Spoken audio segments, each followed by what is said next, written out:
टमाटर काट लो, Cut the tomatoes. तेल गर्म कर लो, The oil.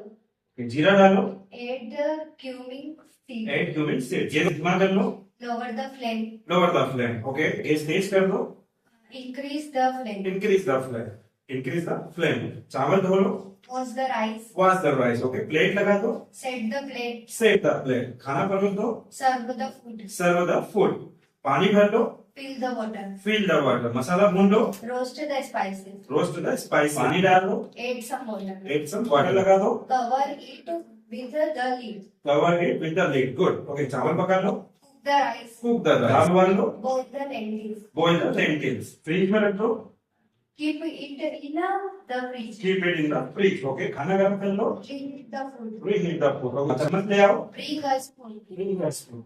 वेरी गुड रहेगा। इसी तरह के और भी वीडियोस देखने के लिए और इंग्लिश सीखने के लिए चैनल को फॉलो करें, सब्सक्राइब करें, लाइक करें, कमेंट करें और शेयर करें, और हमें बताएं कि इसमें से कौन सा सेंटेंस आपको सबसे अच्छा लगा। Thanks for watching, keep watching and learning royal Gurukul RTDS with Deepak sir. Thank you.